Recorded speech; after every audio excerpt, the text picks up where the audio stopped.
So as I was saying, thank you everybody for joining. It's always an honor to be with international students. There have been a lot of developments recently that have been reported in the media.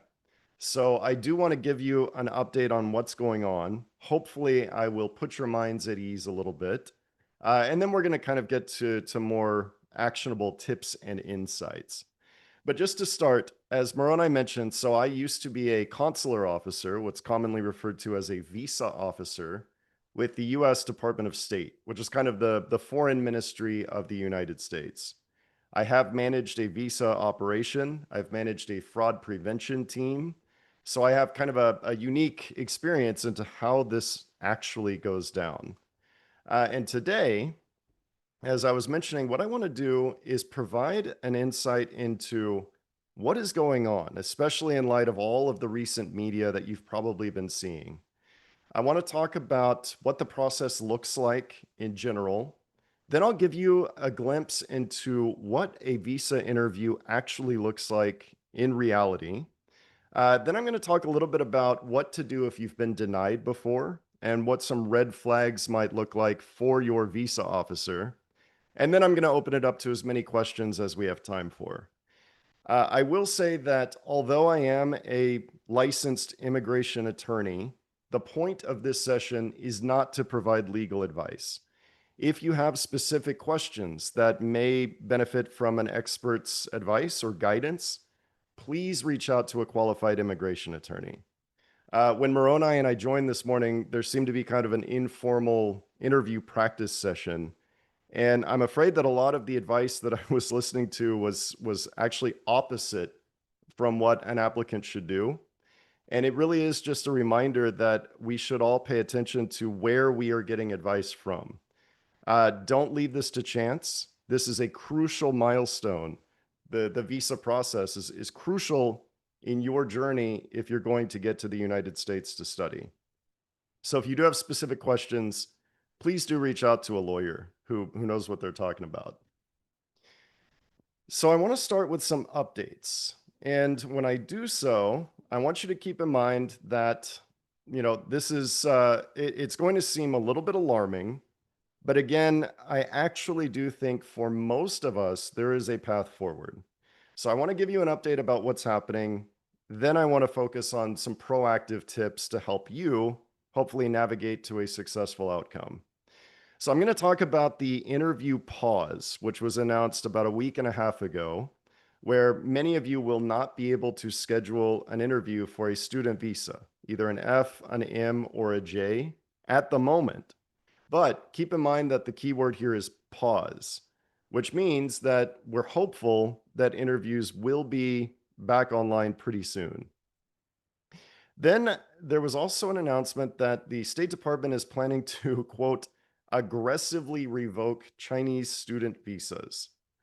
I will be the first to tell you that nobody really knows what that means. I do think that this would take a fairly major edit of current laws and regulations.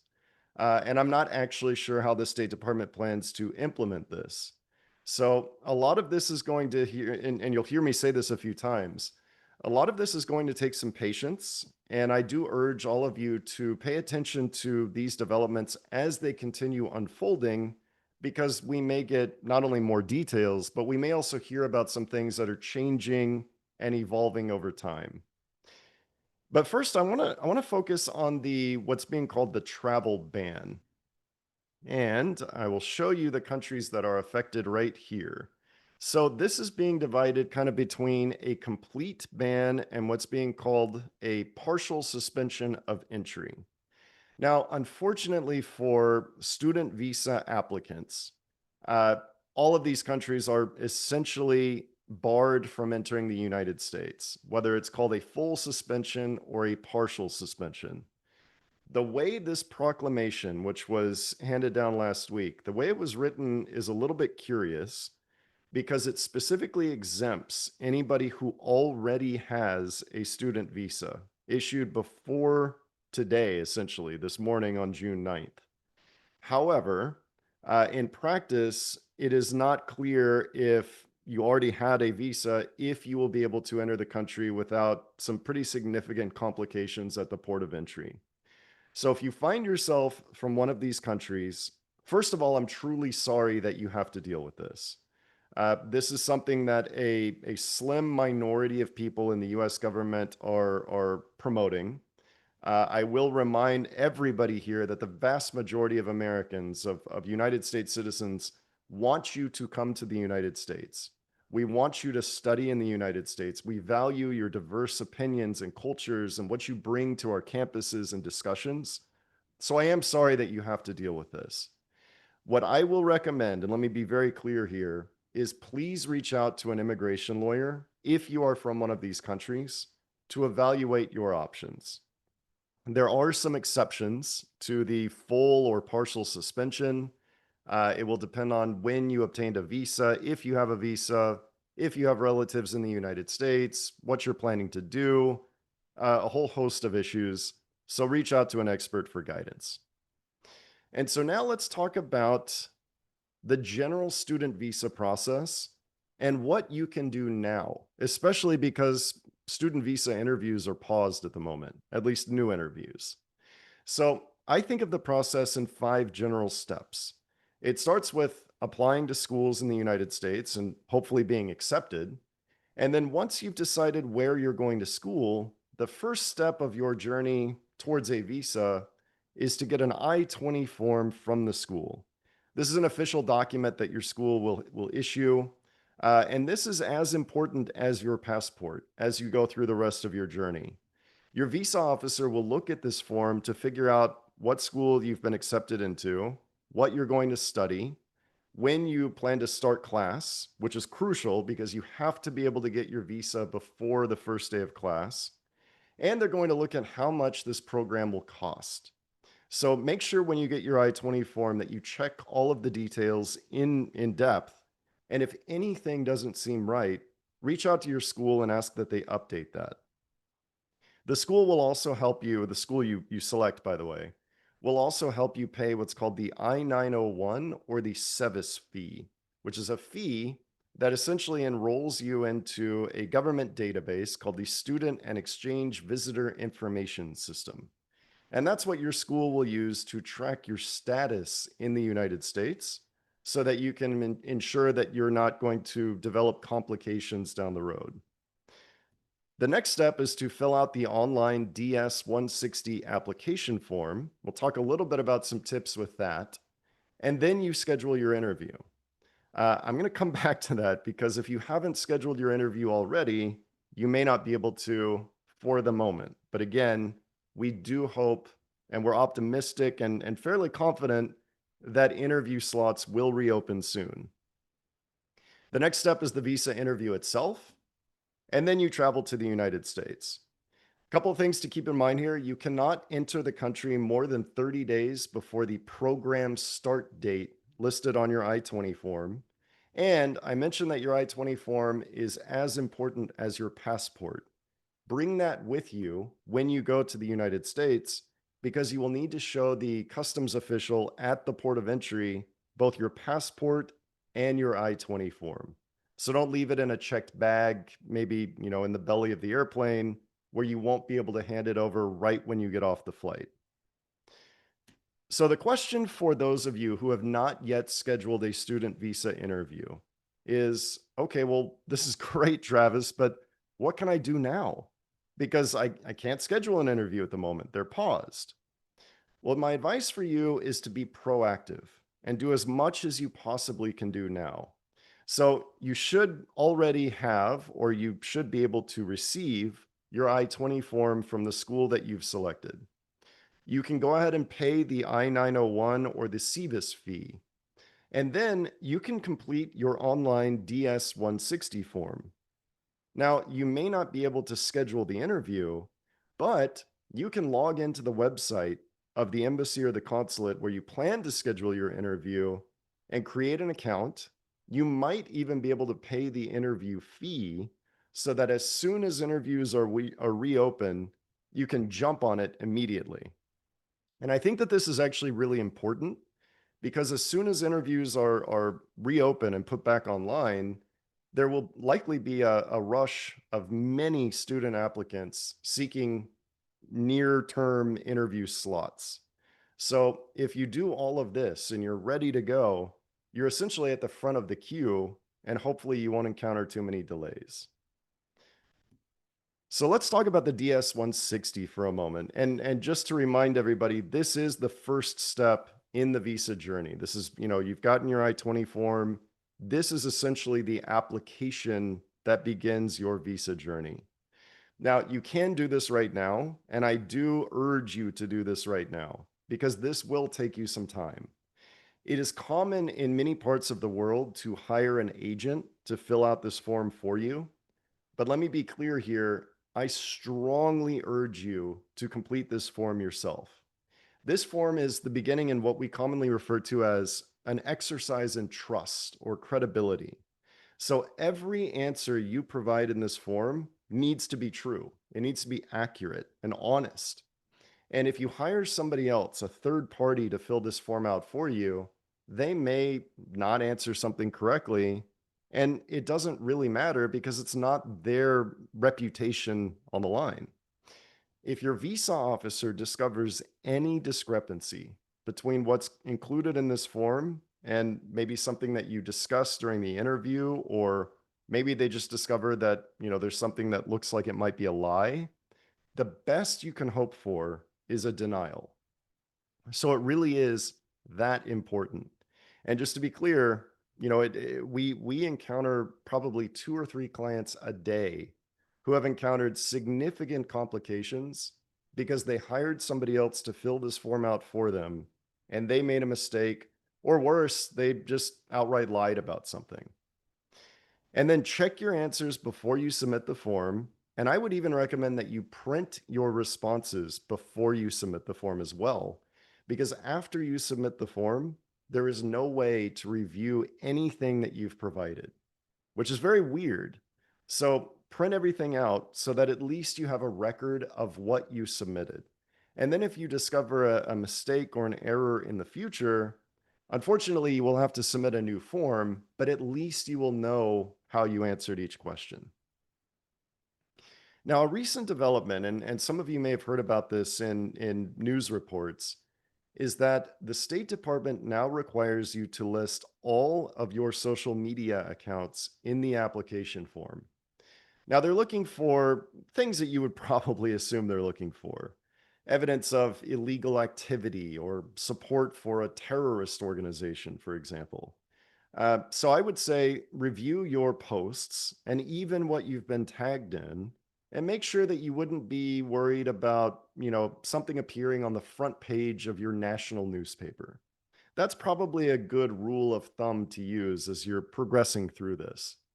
But in the DS-160 itself, there's a drop-down menu that lists all of the different social media platforms that the State Department is looking at.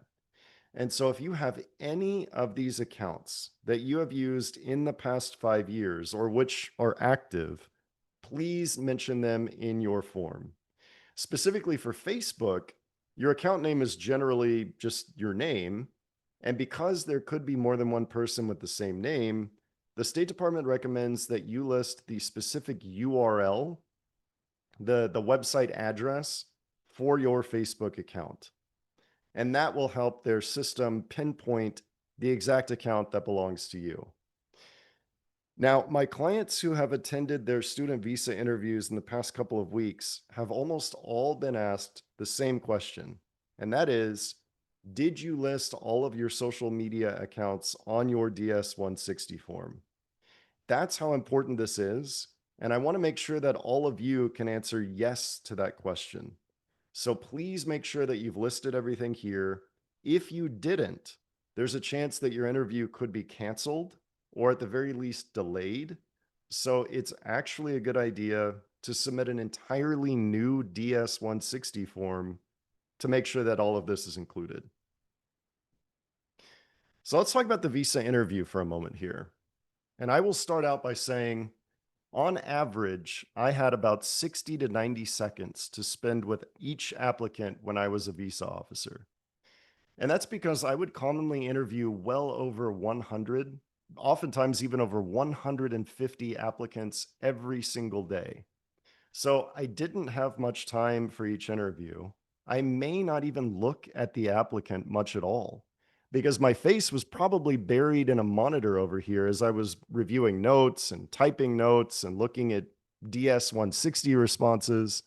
So don't be alarmed if your officer doesn't smile much, maybe doesn't even look at you at all. And then don't be surprised if the officer interrupts you, because, as I will mention, it is your responsibility to provide as many details as you can. But because the officer is in a rush, they may not have time to listen to a lengthy explanation. So be prepared to offer details and context, but don't be surprised if you're interrupted. You should not rely on documents because the whole idea of the interview is for the officer to look at you face to face and see how you respond to questions. And you should also plan to speak English because the officer is going to be evaluating whether you are likely to be able to understand what is taught in school in the United States, which is almost always predominantly in English. So while you don't need to use very complex sentence structures and long words, you do need to communicate in English to demonstrate that you have at least a basic knowledge of the language. And so in the past few years, we have seen a slight increase in the number of students who are refused, which worries me for a few reasons. And, I used to see this a lot when I was a visa officer. And that is, I would see a lot of students who may have been qualified for their visa, nonetheless facing a refusal. And I think that quite often it's not because they don't deserve a visa. It's because they did not understand, or maybe they did not prepare for the visa interview. And so my goal here is that all of you can take the right steps so that you don't end up in that 41% of applicants that don't walk away with a visa, or at least an approval for a visa. So let's talk about some interview tips. And first of all, I think as you prepare for the interview, it's crucially important to understand what your visa officer is going to be thinking about. What criteria are they going to evaluate against your situation and against the responses that you provide to their questions? And they're really thinking about three main criteria here. Number one, are you really somebody that looks like you're going to the United States to enroll in a full course load, to attend class, and ultimately graduate?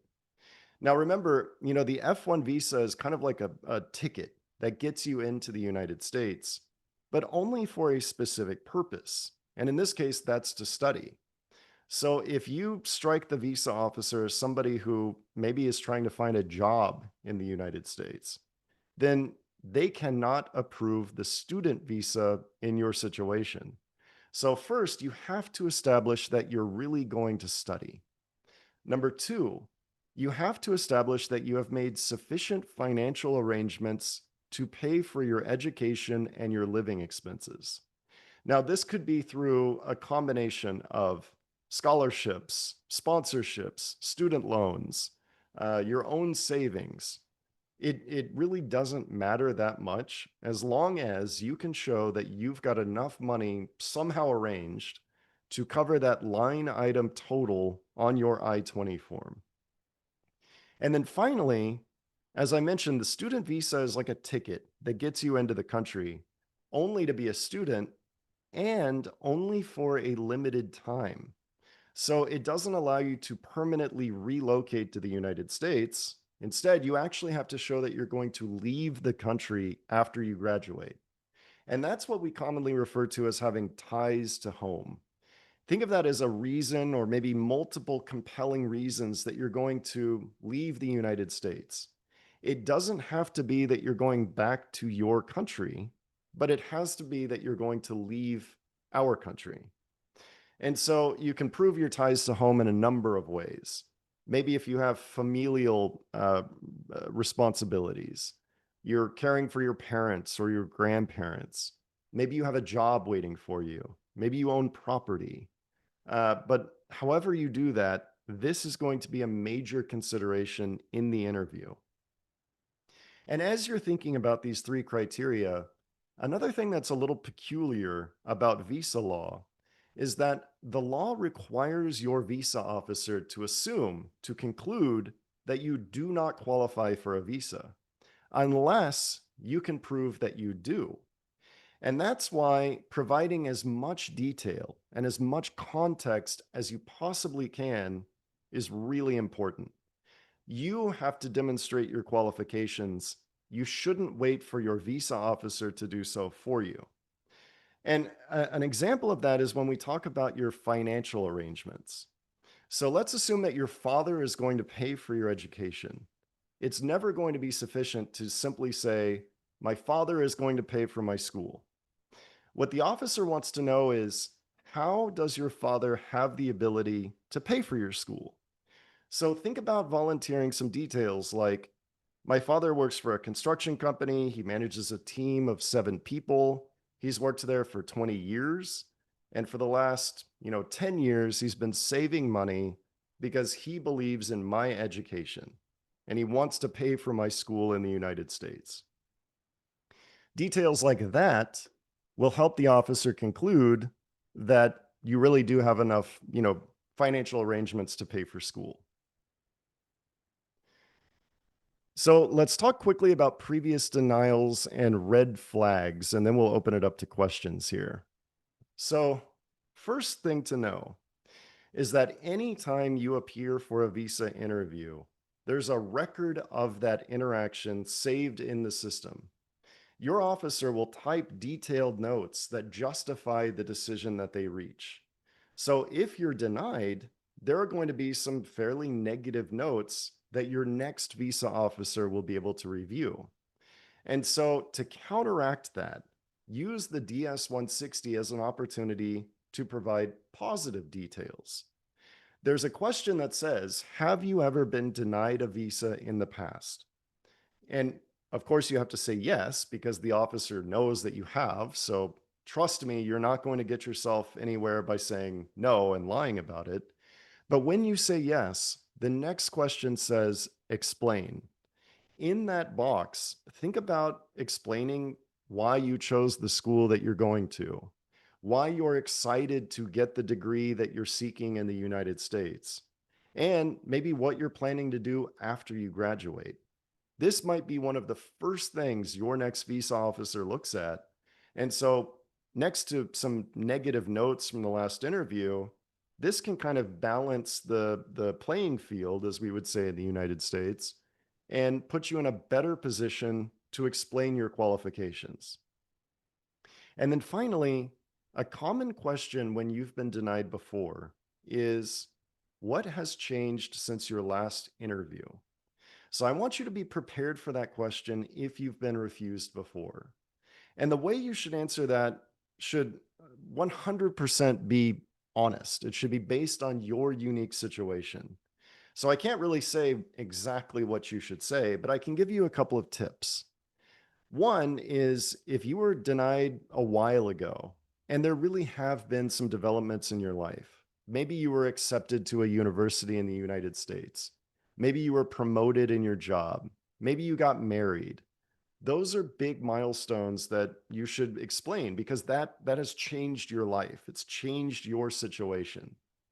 But on the other hand, let's say that you interviewed a month ago and arguably nothing has changed. You're hoping to go to the same school, study the same thing, you're living in the same place.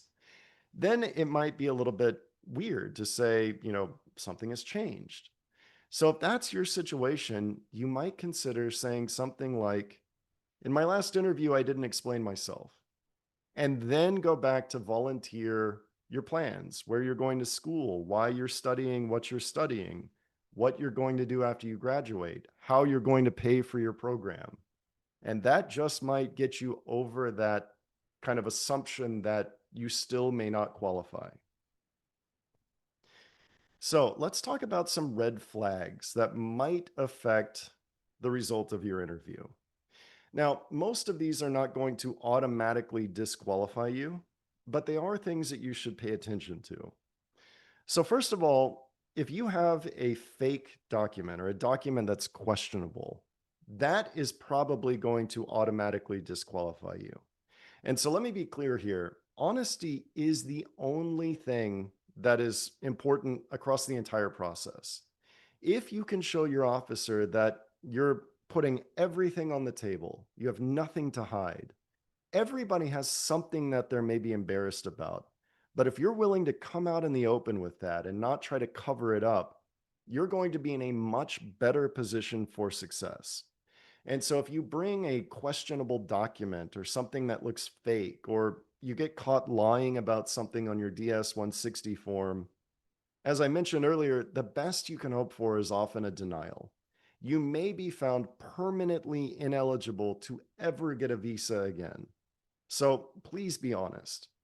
Beyond that, if you provide answers that sound vague, like you're just not answering the question, you're not able to provide details or context, or even worse, you sound like you're reading from a script, all that is going to tell the officer is that somebody else told you what to say to be approved, and you're not being honest. You're not being credible. So it is a good idea to maybe practice the interview, but change the way you introduce yourself every time you practice so that you don't sound robotic or scripted. And then if you do, assuming that visa interviews are reopened soon, if you find that you have to apply outside of your home country, that could raise some concerns because as many officers will tell you, when I was in Beijing as an example, I was very accustomed to interacting with local residents from China. I would speak in Mandarin. I would, review Chinese passports. I knew what Chinese bank documents looked like. But if I randomly saw an applicant from Pakistan or Australia, the first thought that went through my mind was, why is this person here? This is not normal. So you might encounter a couple of extra questions about, why are you here? So be prepared to answer that. And then finally, if you have family in the US or if somebody has applied for a green card on your behalf, first of all, as I've mentioned a million times here, be honest about this situation. Note that where you're asked about it in your DS 160, and then prepare for some questions about that in your interview. Having family in the US or showing an intent to kind of permanently become a US citizen can erode that belief that you're going to leave the United States after you graduate. And remember, that's one of the three core criteria that your officer is reviewing. So it's important that you don't lie about the situation because your officer most likely already knows, but then that you're strategic and you explain the situation, but you refocus the discussion on your status as a student as opposed to your status as somebody that might be trying to move to the United States. So I want to take as many questions as we can. I will say quickly, if you are interested in more tips, more guidance, a great place to start is our YouTube channel. If you go to ZF Visa, we try to post new videos every week or two, and we cover everything from, how to explain your finances, what to do if you've been denied before, what does 214B mean, and what does that require of you as the applicant. If you're looking for more specific guidance, we have online courses where we've essentially taken all of our experience as visa officers and our experience as immigration lawyers helping students, and we've put those into 3 online guides. The first guide covers the DS 160, and we go step by step through every single question that the form asks. We actually just updated this last week with new guidance about new regulations that have come out recently. Then we have a course about the interview. How should you prepare for the interview? What are common questions that are asked? And how can you most effectively communicate with your visa officer? And then finally, we have a complete guide, which covers everything from the I-20 form to your entry in the United States with your student visa. That includes how to avoid complications, how to address previous refusals, and it has access to a bi-weekly live Q&A session with either myself or my partner, who's also a U.S. immigration attorney, and a former visa officer. Now, if you have specific legal questions, as I mentioned, don't leave this to chance. Don't talk with friends. Don't look on Reddit message boards. Please consult a qualified immigration attorney. This is an important, very important process that could make or break your future. So if you're interested in reaching out to us, send us an email to info@zfvisa.com. We can do mock interview practice with you. We can help you through, multiple previous denials. We can look into criminal issues and explain what that might mean for your visa journey. We can help you with delays, such as from administrative processing. So reach out to us, and if we can help, we'll give you an idea of what we might be able to do, and then we can connect. So with that, let's open it up to some Q&A. I'll stop sharing my screen. And Moroni, I will turn it over to you to moderate. I see we have a lot of questions here. Yeah, we do. Okay, so one quick comment on these questions is I see there's a couple along the same lines or same themes. And so, and oftentimes we'll respond to a question and then we'll have it answered or asked 3 or 4 more times. So make sure you're paying attention for whatever's coming through. So I think first question is about TikTok. Given the challenges I'm facing with my TikTok account, having deleted it last year and being unable to retrieve my username, what options do they have as far as giving social media accounts if they've deleted one of their accounts? There's quite a few questions about deleted Facebook accounts or deleted LinkedIn accounts. Yeah, so this is a really good question. So first of all, the question on the DS-160 asks for any social media accounts that you have used within the past 5 years. It interestingly, it doesn't differentiate between accounts that are still active and accounts that you've deleted. So I would actually list everything. Hopefully through maybe a Google search, you can find your TikTok username. If you truly don't know it, then there's nothing you can include. But I would try to find it, because if the State Department finds an account that looks like it's attributed to you, and then you didn't note it on your DS-160, that's where your interview may be delayed. It may even be canceled, or the approval of your visa might be delayed. And this is where I saw a couple of other questions about this. If you didn't list one of your accounts, like maybe you listed your Facebook account, but nothing else. Again, this could complicate your journey, and it is actually important enough that it really warrants filling out a new DS-160 form so that you can have everything listed there.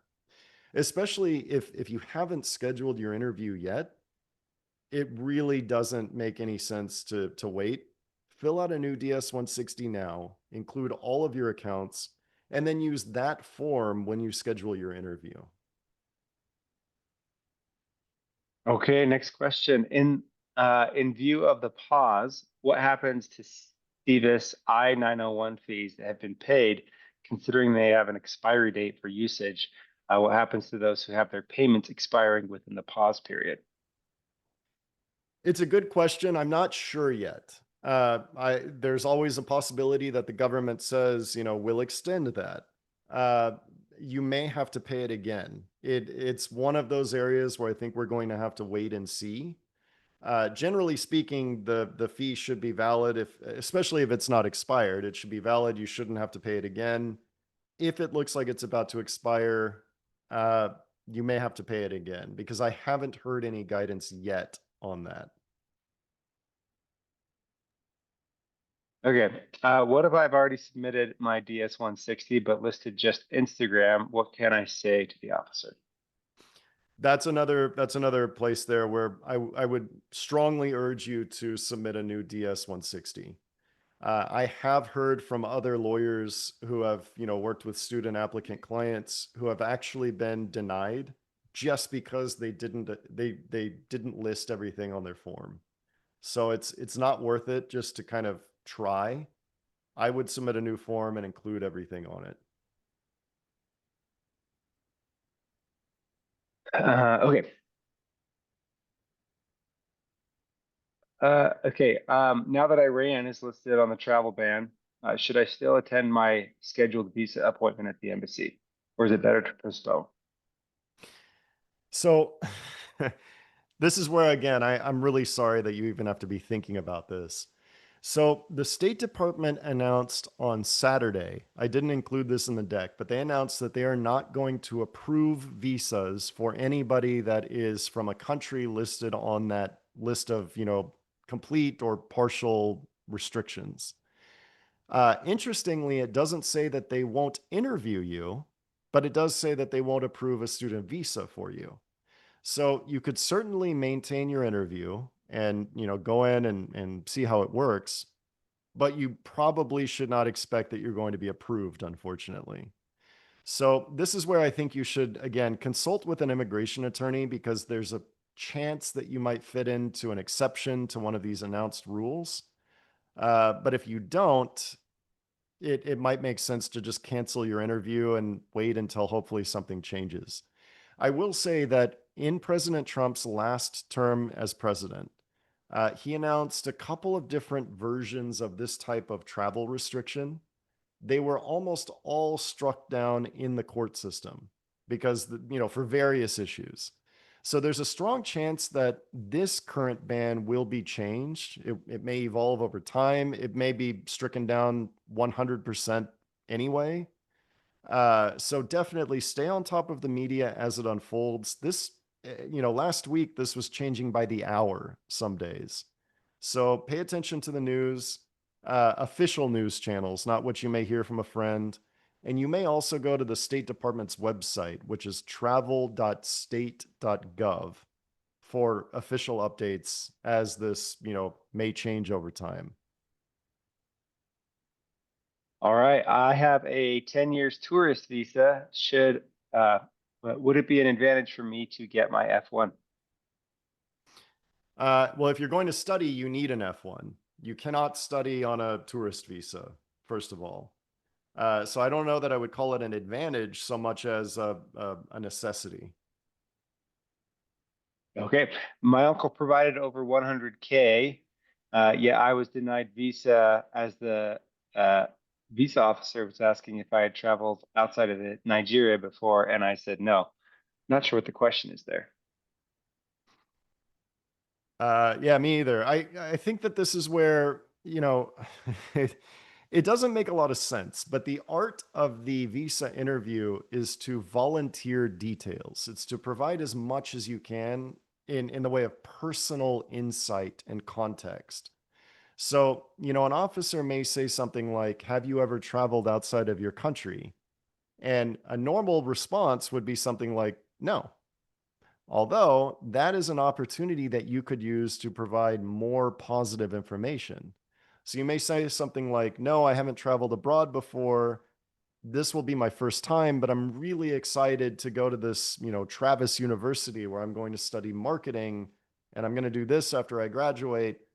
Again, you're just elaborating. You're telling the officer what they need to understand about your honest situation so that they will hopefully say, "Okay, you're approved." Okay. Next question is, if my company is sponsoring me, what are examples of good reasons for the company to sponsor me that I should give? I can't answer that really. This is where you need to ask what the honest situation is. If your company has offered to sponsor you, first of all, congratulations. That's great. Uh, ask yourself, why have they agreed to pay for this education? Why are they investing in your future? And that's what you should explain. And this is by the way, this is a very common question from student visa applicants. It's, what should I say? And I would challenge you not to ask yourself, what should I say? I would challenge yourself to say, what is the honest truth? And then how can I most effectively explain that? And it sounds weird, but a good example here is the school that you've chosen. The visa regulations actually tell the officer that the school you choose is almost irrelevant. It really doesn't matter that much for your qualifications for a visa. What matters is how you explain why you've chosen that specific school, why you've decided to study that particular subject, what you're going to do with this degree after you graduate.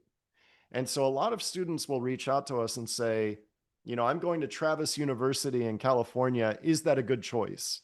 And my answer is always, absolutely, if you can explain it.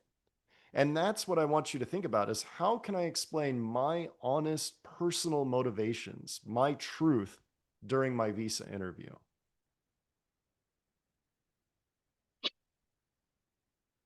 Okay, perfect. All right, so let me get to Davika offers some history about having traveled to the US and then coming back and then getting another visa in 2019 and coming back. Um, should she expect to answer questions about past visas? Maybe. And so, first of all, what I will say is if you have had a US visa in the past and you have not violated the terms of that visa in any way, you didn't stay longer than you were allowed to, you didn't study on a tourist visa, you didn't get arrested, things like that. That's actually a really good sign because if you've returned home after traveling to the United States, it's conceptually, likely that you're going to return home again after you graduate this time. If you think about it, if you wanted to get to the United States to live permanently, you would have already done that. So having a previous visa is a good thing generally. And yeah, the officer may ask you what you did on a previous trip or how many times you visited, but these are easy questions. This doesn't, it's not really something that I would urge you to prepare for. It's just, you should be able to explain these things during the interview. Perfect. Okay, so questions about my objective is to after I finish my PhD to work as an assistant professor at my undergraduate university in my home country. And then the question is a little further down.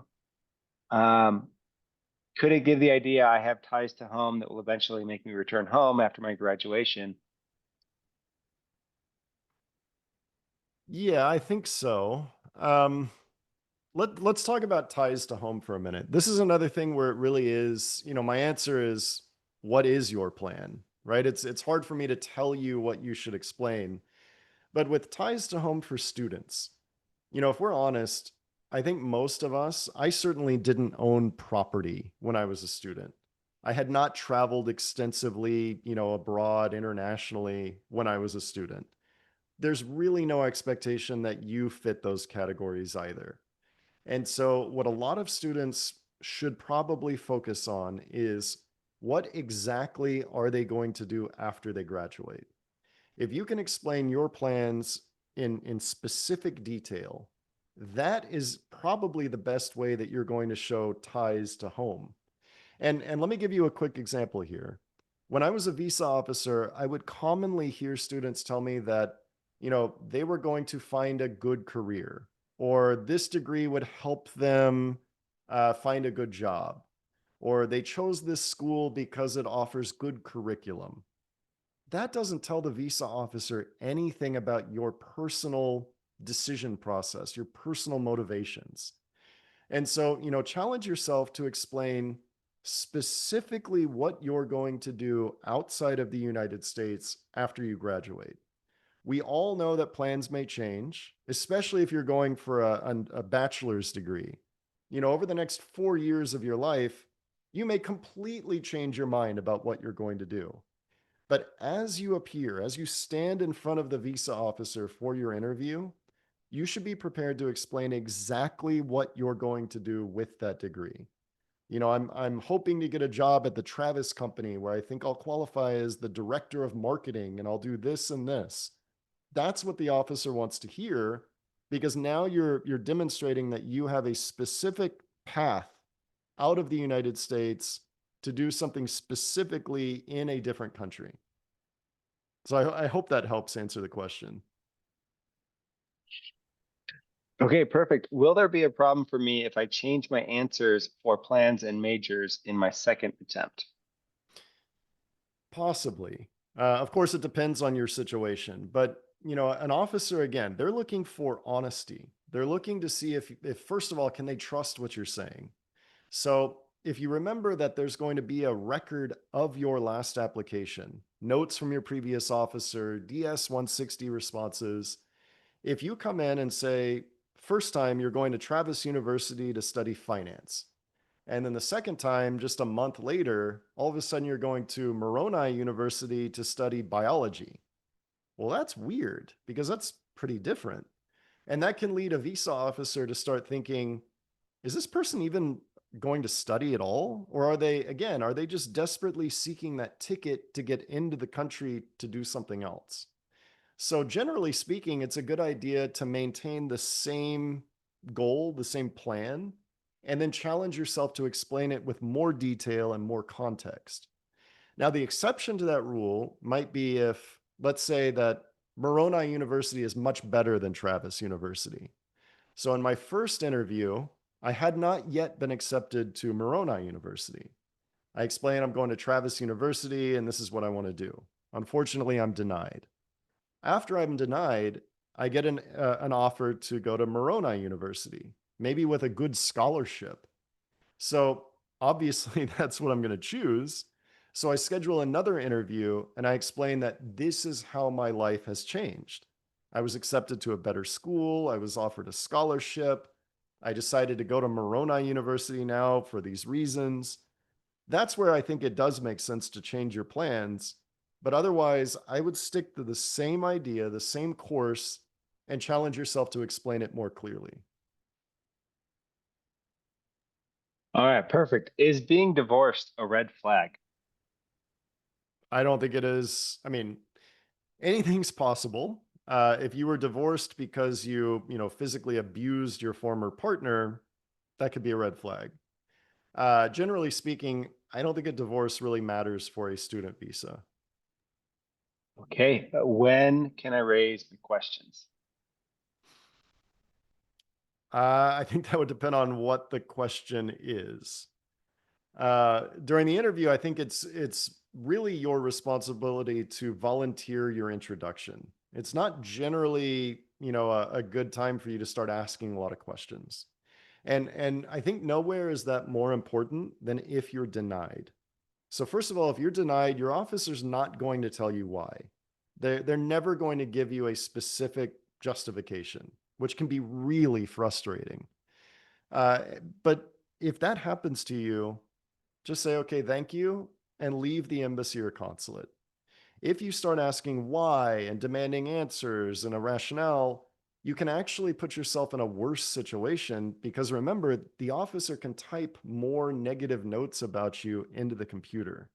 So instead of appearing argumentative or pushy, it's best to just leave and then evaluate how the interview went wrong and challenge yourself to do better next time. So I think generally it's maybe not the best idea to ask questions, but that would very much depend on your unique situation. All right, perfect. Okay, so during that question, we received 13 new questions. We now have 163 unresponded to questions. We will get as far as we can, everyone. But I would say that to be helpful, don't put your question in multiple times because then it just makes it really hard to navigate. All right, so lots of questions around what are the chances of getting a visa after you've been refused before? It depends on your situation. Assuming that you were refused under what's called 214B, which is a reference to a law in the United States, you could definitely be approved in your next attempt, but it depends entirely upon how you present yourself. If you have been refused before, reviewing our F1 guide online is a really good first step because that's where we show you examples of good and bad interviews. We give you specific guidance on how to address a previous refusal, how to prepare. And I would say, the definition of insanity is just doing the same thing and expecting a different outcome. So you really do need to change your approach. Like I said, you're probably not going to know exactly why you were denied, but quite often it doesn't matter. As long as you're prepared to put a better face forward, a better foot forward at your next attempt, there's usually a very good chance of success. But again, that depends on your unique situation and why you were denied, of course. All right, this person has two sisters on OPT, meaning Mhm. that they have stayed after their study period. How can then you explain that you truly plan on returning home? Well, again, explaining your plans after graduation are going to be probably the best way to show that you're going to return home. And that will be completely dependent upon your unique situation. But what I would say there is make sure you are honest in your DS 160. There is a question of do you have any immediate family members in the United States? Siblings do count as immediate family members. So make sure you disclose that. Your visa officer almost certainly knows it anyway, so there's no reason to hide it. And like any family in the United States, if you have relatives in the US, it can tend to, lead to a conclusion that you might never leave. So make sure you're honest, but then focus very clearly and specifically on what you might do after you graduate. And that will certainly help. Okay, two-part question. First is, I stutter. Should I communicate that to the officer at the very beginning? Yeah, and I've gotten this question a lot. And as a visa officer, I did interview several people with a stutter or other, speech or communication issue. I'll tell you that visa officers they may not seem like it, but they're actually reasonable people. They're understanding people. And, to qualify for a visa, it's those three considerations I talked about. Are you really a student? Can you afford it? Are you going to leave? There's no qualification that says you have to speak perfectly. That's just not a thing. So I would note that you have whatever your issue is, if it's a stutter or something else, and you may even think about typing up kind of an introduction. Why you chose this school, what you're planning to study, what you're going to do after you graduate, how you're paying for everything. Because if you're unable to kind of explain that to the officer, you could always say, I do have a stutter, but I have this letter that I prepared which explains my plans if you would like to see it. And that can help just communicate your situation during the interview. Very good. Okay, so I got a full tuition scholarship and a stipend and a fellowship from Washington University. The fellowship is not mentioned on the I-20 form. How should I bring this up during the interview? Well, first of all, congratulations. That's awesome. If you have a scholarship of any type, you should mention it as early as you can during the interview because it really is a positive detail to share. If there are parts of your scholarship or other financial assistance that are not mentioned on your I-20 form, be sure that you explain that verbally because that's the most important, type of communication that's happening during the interview. You may bring a letter from your school which confirms the scholarship, stipend, etc., that you were awarded. But being able to explain that verbally is the most important aspect. Is it a red flag if my sister studies at the same university I'm applying for? No, I don't think so. I think it could actually be a good thing. Remember the visa officer is probably going to be wondering why you chose a specific school. And they may even ask you. I would often ask students, why did you choose Moroni University? And if you can tell me that, well, my sister studies at Moroni University, she loves it. She's told me all these positive things about it. Well, that's a pretty credible reason that you chose the same school. If your sister is violating her visa in some way, like if she dropped out of school and she's not a current status student, that could be a red flag. But simply having a sibling studying in the United States is not generally something that, raises major concerns. Okay, my parents have applied for an EB1 NIW, but haven't heard anything back. Should I mention it in my DS 160 Yes, if and you my are interview? if you were named in that application, 100% you have to mention it. Your visa officer will certainly know about it, And so if you don't mention it, you kind of, ruin your credibility. I think you covered this one. Hold on.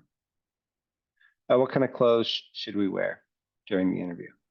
That's a good question. And so I'll say don't wear something that is overly flashy. A lot of jewelry, don't wear a lot of perfume or cologne. I would say wear something that's comfortable, but wear something that's respectful. In many parts of the world, you will be standing in line for your visa interview for up to 2 or 3 hours. Uh, Clearly less than ideal. But, don't show up wearing shoes that are uncomfortable or heels that are uncomfortable. Don't wear a suit if you don't feel comfortable in a suit. It's absolutely not required. Wear something that is respectful, not flashy, but shows that you're taking this seriously and you respect that this is an important milestone in your academic journey. One thing that I actually like to see, and this sounds a little cheesy, but if you have a T-shirt or maybe a sweatshirt from the school that you're planning to attend, you might think about wearing that because it's kind of a cool way to show your visa officer that you're excited to go to that school. It certainly doesn't hurt. I never thought about that. That is an interesting idea. Okay, a number of questions about finances. So, really, is it beneficial to show significant finances above the required amount? I mean, it doesn't hurt. This is going to sound cynical, but if you can show that you're, super rich, that's usually not a bad thing for a visa interview. However, the requirement is not that you're rich. It really is not, despite what many people think. The requirement is simply that you have sufficient money through whatever source or sources to pay for the total that's listed on the I-20 form. So yeah, I think it could help if you have more, but I don't think that should be your goal. And let me say two things about finances while we're here. Financial documents, financial arrangements can be one of the most common reasons for a denial, especially in certain parts of the world. There are a lot of agents that will recommend fake bank documents. They'll tell people that if you don't have at least a minimum amount of money, you will not qualify. There are agents who will loan money to applicants so that they can show that they're quote unquote rich at the time they go into their visa interview. This is all 100% false, terrible advice, and it can lead to severe complications.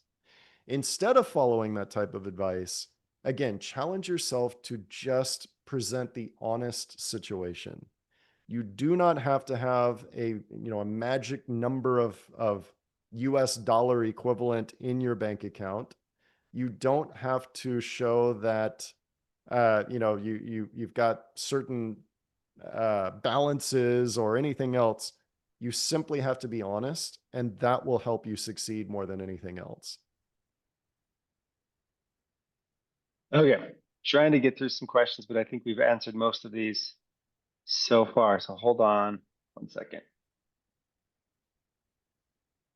I'll just read this one. I received a rejection in December 2024, and since then I haven't been able to secure a new appointment until now. I wanted to ask, given the gap, is there still a possibility of refusal due to the time elapsed? That depends on your unique situation. I'd have to talk to you to understand before I could give you an idea, unfortunately.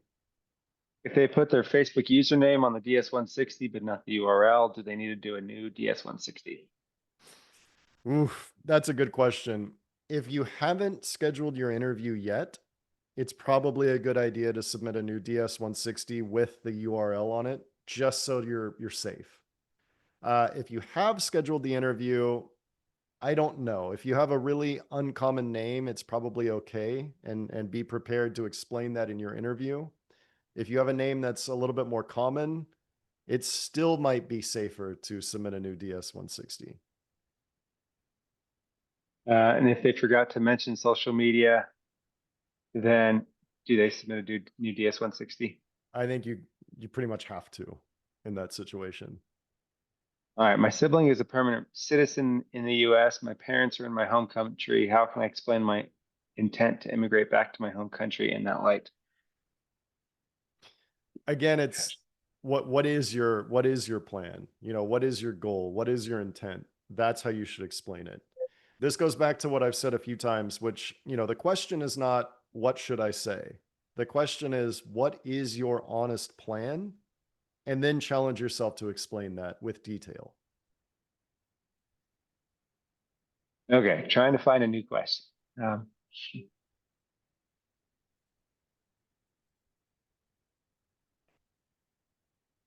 okay, this one's been asked multiple times, but I think it's also been answered multiple times. But reapplying for the interview after being rejected within the last month. Can I reapply after having been rejected within the last month?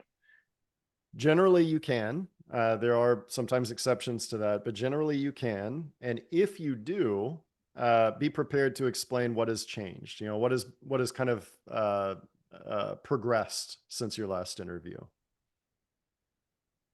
This is a good question. All right, so I got an MBA, Master's of Business, in July of 2024. I'm applying for an MIS, a Master's in Information Systems, in fall of 2025.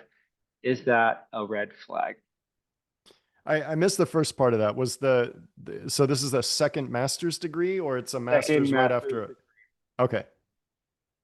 Yeah, that's a really good question. So remember, the first criteria is, do I find this person to be a credible student? Somebody who's really planning to enroll in a full course load and eventually graduate.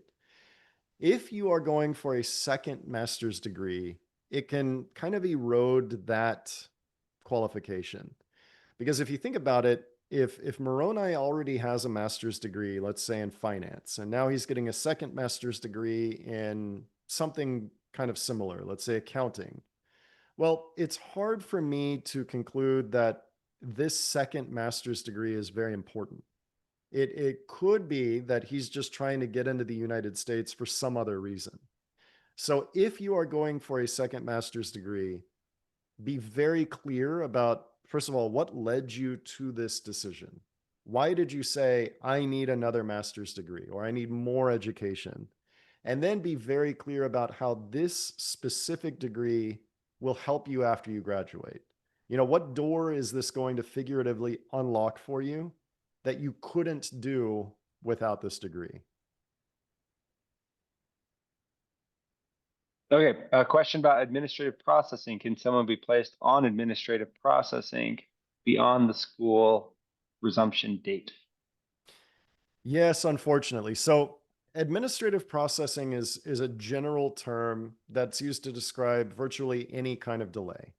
And really what it means is your visa officer needs more time to either review a detail or details, maybe request more documents from you, review documents that they've already gotten, or it could be something trivial, like, there's a glitch in the computer system and they can't approve your application right then.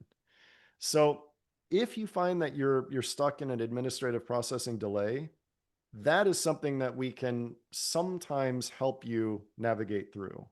Reach out to us. We'll tell you if there might be something we can do or not. Sometimes the only thing you can do is wait, unfortunately. But of course, it depends on what kind of brought about this delay. For some kinds of administrative processing, such as maybe a fraud investigation where the visa officer suspects that maybe you lied about something, or you brought a fake document or something like that, there really isn't an end date. This could go on for more than a year.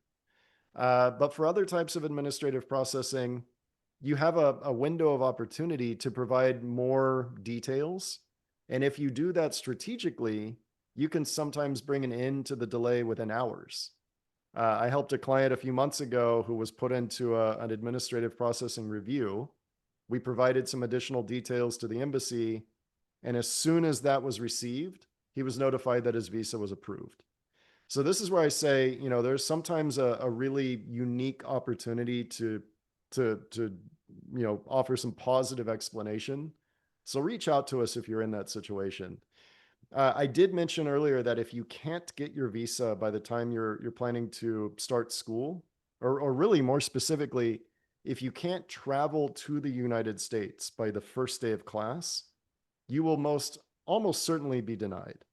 And so if administrative processing takes too long, you're left with really no other choice but to try to defer the start of class. So it could lead to something like that, but it doesn't always have to. So reach out to us. We'll let you know if there might be something we can do. Okay, two questions about change of status. Can I enter the US on a B1 visa and then go for an F1 visa appointment? Or if they're already in the US, would you just recommend that they do a change of status? So changing status is a process where you're on one type of visa and you change to another. There is a process where you can apply to change status through a US Citizenship and Immigration Service. However, changing status can lead to complications in your visa journey in the future. It could lead to a question of, why did you apply for a tourist visa, for example, if you were planning to be a student? And so I generally don't advise people to change status if they don't have to, but this is a very unique kind of situation. It will depend on your unique situation, your unique circumstances. So this is where I would say reach out to an immigration attorney. If you want to reach out to us, we'd be happy to walk you through kind of the options to weigh and the ramifications that you might expect. Okay. All right. Visas off. Visa. Do the visa officers have access to previous DS-160s for those who've Yes. been denied? Well, yes and no. They have access to DS-160s that were associated with previous interviews.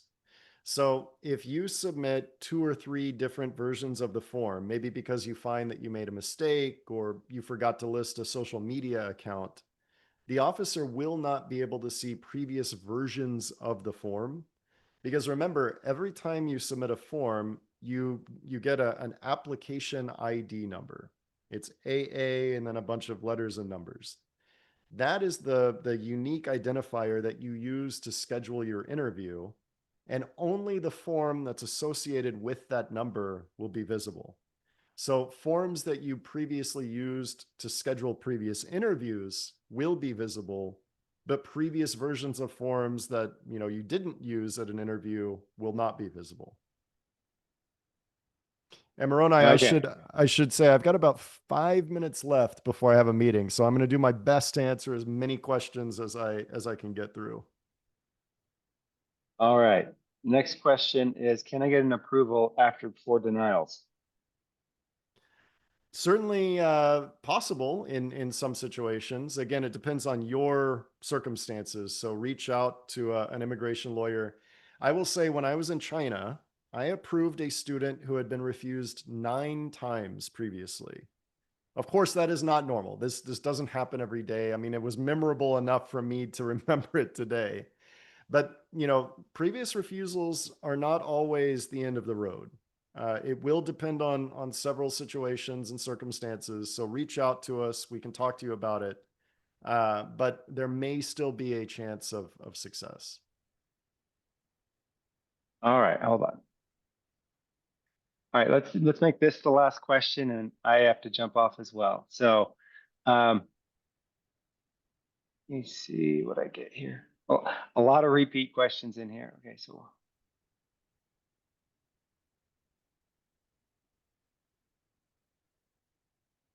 my parents are U.S. citizens, and my spouse and I have already filed for immigration petition.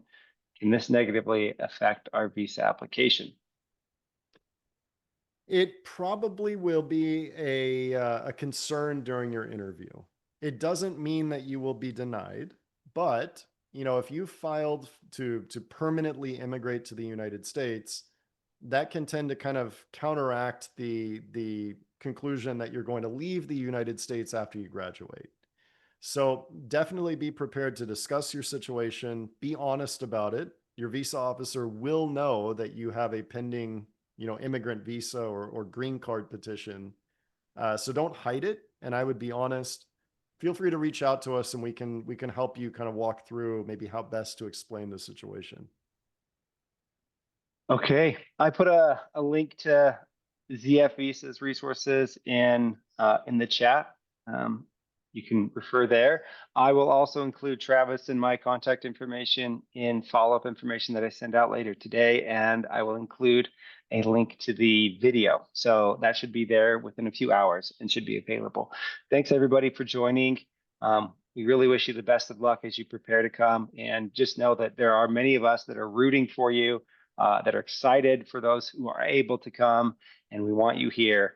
And anyway, all right. Thank you so much, everybody. And we'll talk to you soon. Bye. Thanks, everybody.